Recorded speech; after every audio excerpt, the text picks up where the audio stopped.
The greatest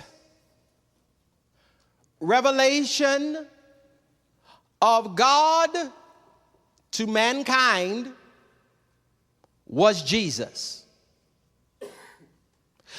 God took his total incomprehensibleness and compressed it into the man Jesus Christ. Whenever you squeeze that much God into such an inadequate package, there's bound to be some misunderstandings. Look at your own life. Whenever you really start to walk in your divine purpose, whenever you really start to live where God has really called you to live, whenever you start chasing after your destiny, you'll find yourself being misunderstood by almost everyone around you. Listen to me very carefully. Don't look for everyone to understand you. Because the truth is, they can't understand you. And the reason why they can't understand you is because they can't see you. Look at the text. The Pharisees didn't see Jesus. All the Pharisees wanted to see was a sign. They wanted a performance when Jesus was trying to give them a new perspective. You have to release yourself from the desire to perform. You've got to release yourself from other people's expectations of you, because your performance will never change their perspective. I'm talking good already. Look at Bethsaida. Bethsaida didn't see Jesus. Bethsaida had seen some of Jesus's greatest miracles, but they refused to see him. Why waste your time trying to prove your worth to people who you will never convince? You got to release yourself from the people in your life who will never be able to see you, no matter how much you do for them. Folks that say that they really want to see you, but every time you open up, every time you really become transparent, every time you let your guard down, it's never enough, because they really can't handle you.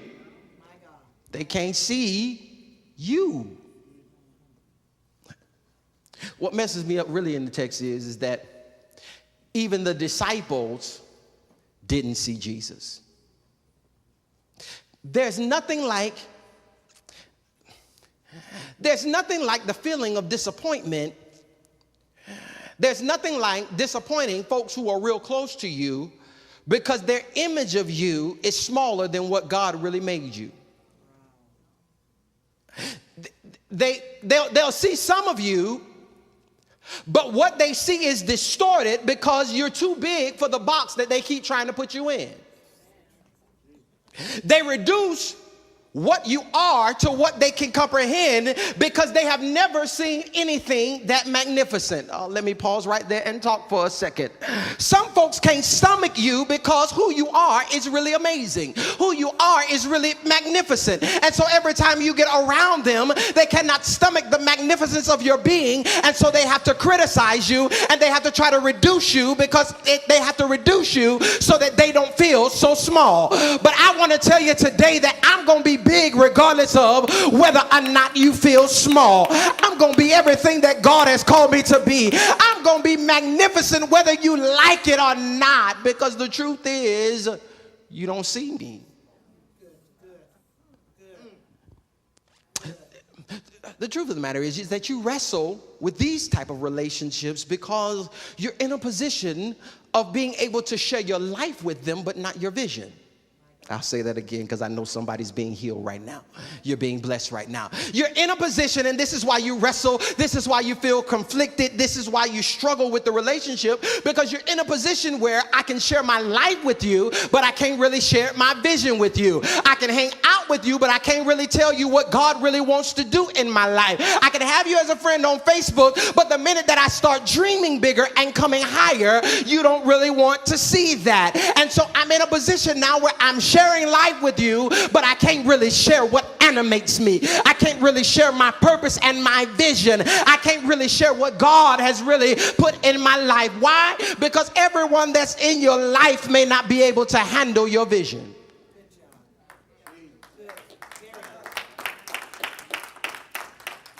It's all right. I'm gonna work what God gave me. I know you're caught off guard a little bit because you didn't expect me to come all the way in your house. You expected me to knock on the door and talk to you from the patio. But I'm going to come all the way in your house today, and I'm going to get all the way in your bed up under your covers where you are.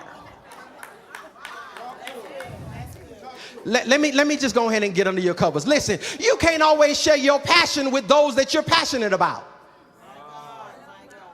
You'll be sleeping next to them in the bed and you can't share where you know God is taking you. And so while they over there snoring, you mad because you can't tell them everything that God is dropping into your spirit because they don't really see you even though they doing you.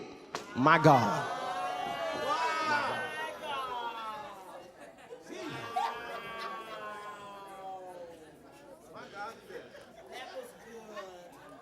We know in the text that the disciples don't see Jesus. We know in the text that they don't really see him because when we get to the end of the chapter, Peter declares that Jesus is the very Son of God. Get this. Peter declares that Jesus, you are the Son of God. Jesus says, flesh and blood didn't reveal that to you. You got a revelation from my Father. But then when Jesus begins to tell Peter what that really means, Peter gets upset and Jesus has to tell him, Satan, get out of the way of my destiny.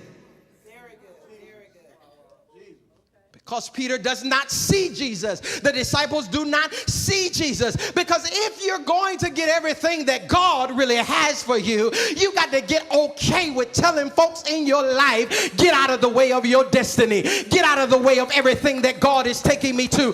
Get out of what God is pushing me to, because they don't really see you.